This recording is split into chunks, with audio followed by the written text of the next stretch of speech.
Hello everyone, welcome back to my YouTube channel. My name is Camila and yeah, this is my booktube channel where I talk about books and everything I love about literature. It's only the second video on my channel in like 3 months, but editing the first one really took me out of commission because I am not used to editing videos, and obviously it needed to be perfect, duh.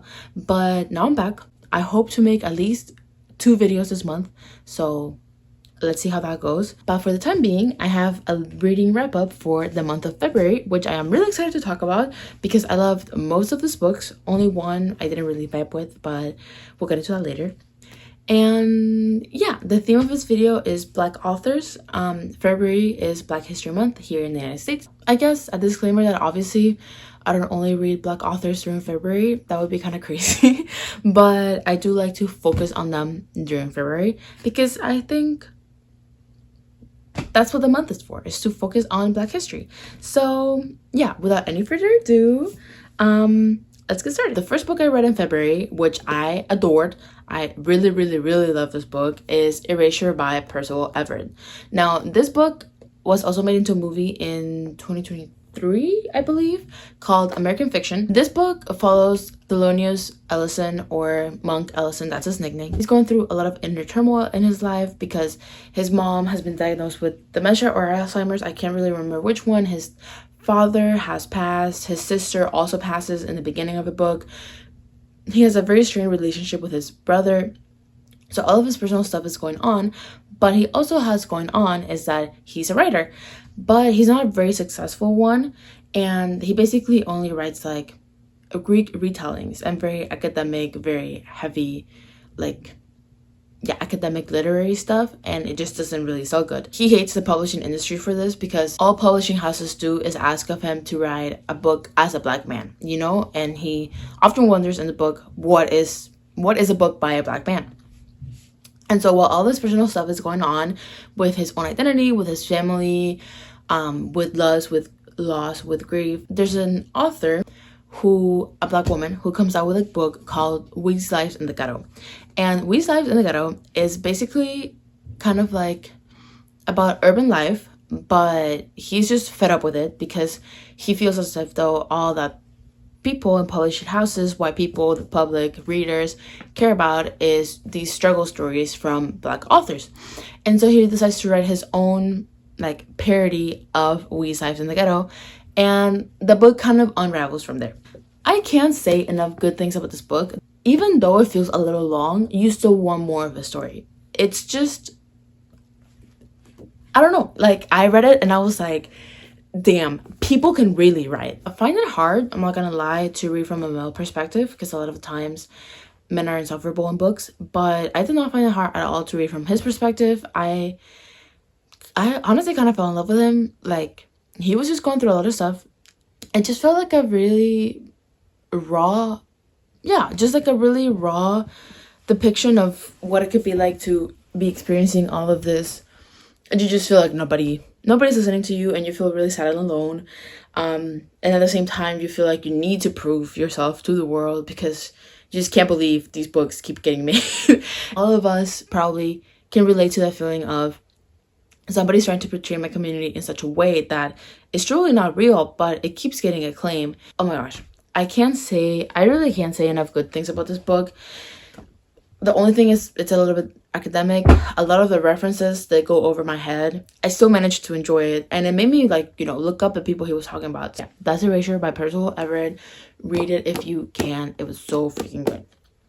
Okay, so next up is the one book this month that I didn't love too much, but it still made me reflect on a lot of stuff. That was Her Eyes Were Watching God by Zora Neale Hurston. I want to begin with what I liked about it. I liked the story of a woman just doing whatever she wanted to do. So this book is about, I forgot her name. Let's see if I can remember it. The book is about Janie, who gets married 3 times. First, to a man who she doesn't really love. She just marries him because her grandma forces her to do it. Then she marries a man that she kind of meets when she's with the first husband, and they run away, and in the book they found Eatonville, basically, which is in Orlando, or a little bit outside of Orlando. And then that man dies and she becomes a widow, and she marries a younger man named Tea Cake who runs away with him, and then they go down to the Everglades and kind of make their life there, and then she returns to Eatonville to tell the story that happens in the book. I like that Ginny was not brought down by what society might think. She really just did whatever the hell she wanted to do. She was like, yeah, I'm gonna be with this younger man even though I'm a widow and everybody in town is saying you shouldn't do that. I'm gonna do it. Obviously the book manages to highlight misogyny and sexism and racism in a really good way. I love the Florida representation. Let me tell y'all, there's a whole hurricane scene in this book. Like, it is so Florida, and I really love that about it because I think we don't get enough stories about Black Floridians, or at least I haven't encountered a lot in my life, which maybe it's a sign that I should look out for more. The prose in this book is exquisite. Like, Zora Neale Hurston can write. She can write. And those are the good things I have about this book. Now, what did I not like? I found it boring. This is literary fiction through and through.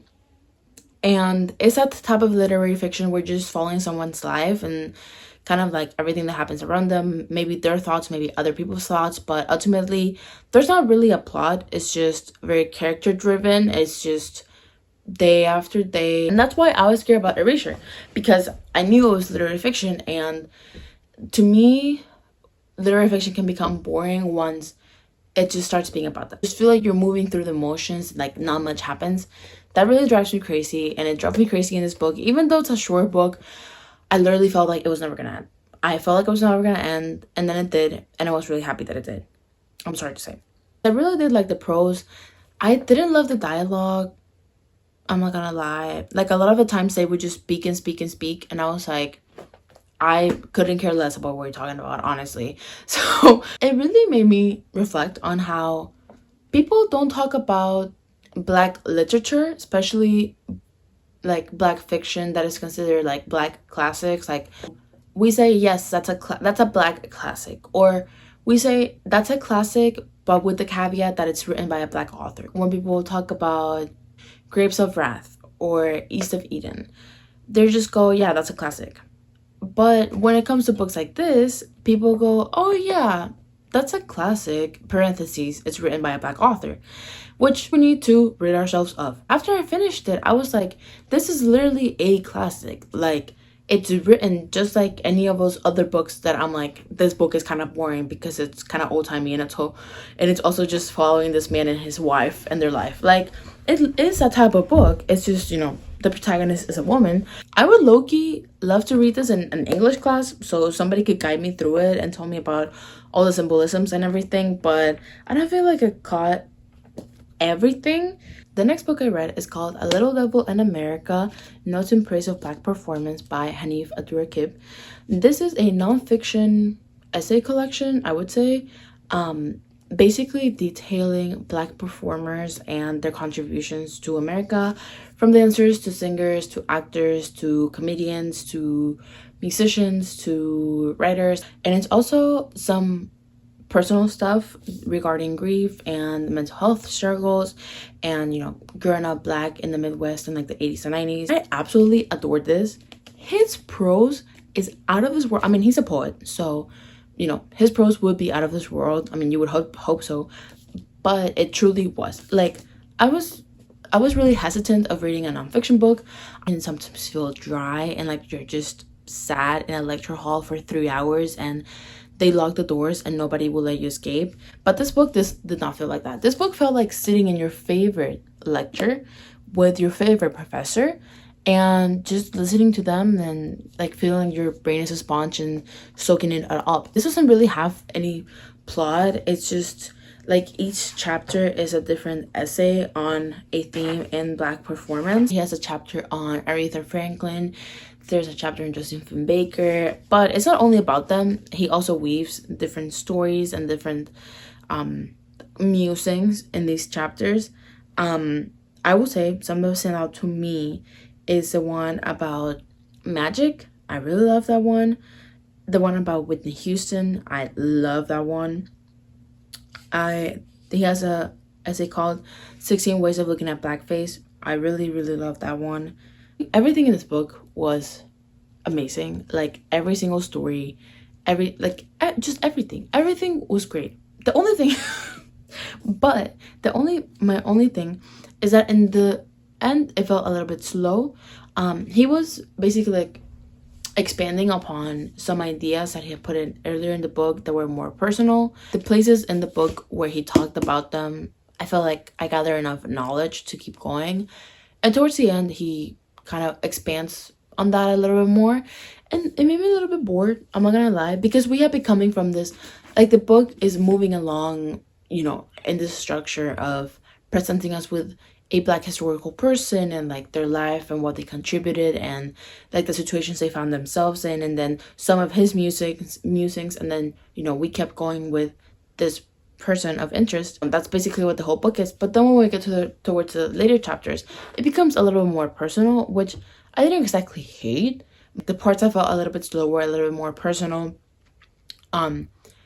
I could have done without, yes, probably, but I don't care because this book was that good, and I would reread this in a heartbeat. Like I loved it so much. I enjoyed it so much. He has books of poetry, but he has another like narrative like book about basketball, I believe.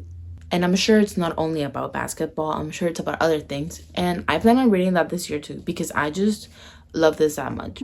For the last book, this book is A Dear Friend, and it's my first 5-star read of the year, even though it's a reread.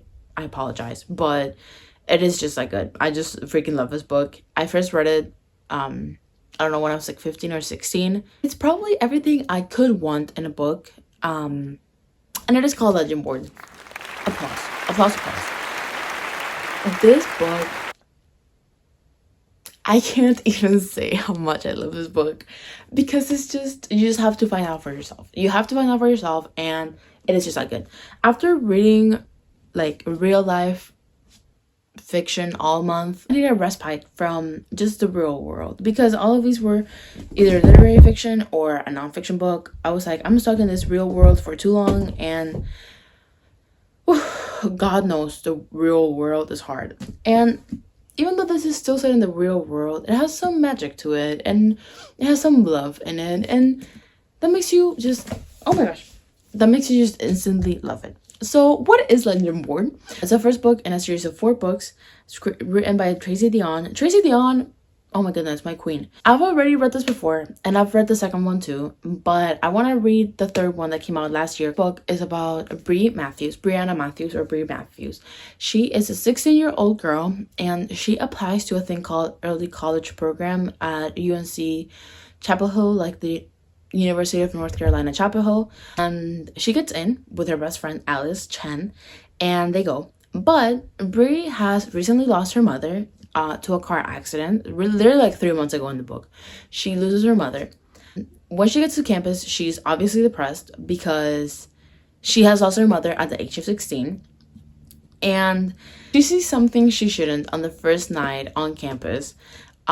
She goes to a party to a quarry with her best friend, even though Alice doesn't want to be there. Bri's like, let's go, like whatever, because she is sad, she is grieving, and I think she's just doing anything for the hell of it. Go to this party, and she sees a guy and a girl who are killing some magical creatures, and basically the book unfurls from there.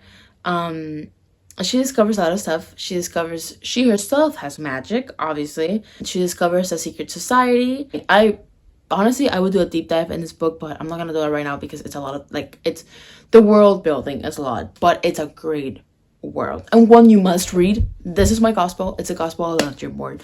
And so yeah, she involves herself with the secret society. She learns she has powers, like, it's a whole thing. She's grieving. She meets 2 boys. One of them is like blonde, and the other one is dark and broody. And it's like, oh my goodness. Oh my goodness.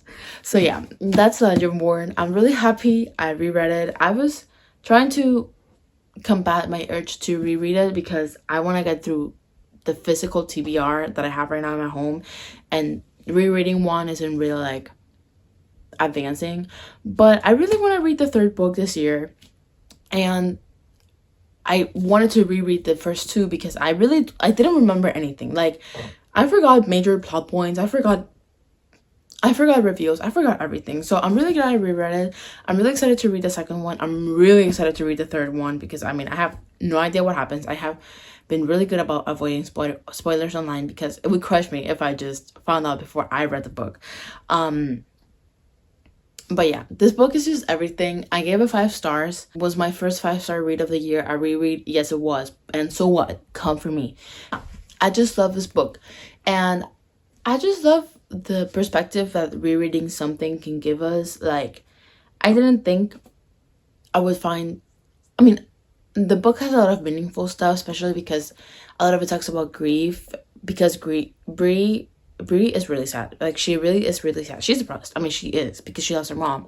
And the way it talks about grief and moving on from it, and also kind of finding yourself in a space where maybe wasn't designed for you, but you still are able to make your mark. Like, I just love all the meaningful stories that are within this book. I love all the messages, especially because it's young adult. I think young kids, like young adults, can really benefit from a book like this, because it's not only about being a girl, it's about being Black, it's about being a daughter, but it's also about being in places where you haven't been before and where not many of your people were able to be before. I would say it's also about being a man, because the male characters in this book have some pretty heavy stuff going on as well. And I just think everyone, even a 50-year-old, 60, 80, 70, I don't know, could pick this book up and be like, yeah, I like that. I mean, I think that's the end of my video. I hope you enjoyed it if you watched it all the way through. Let me know what else I should read.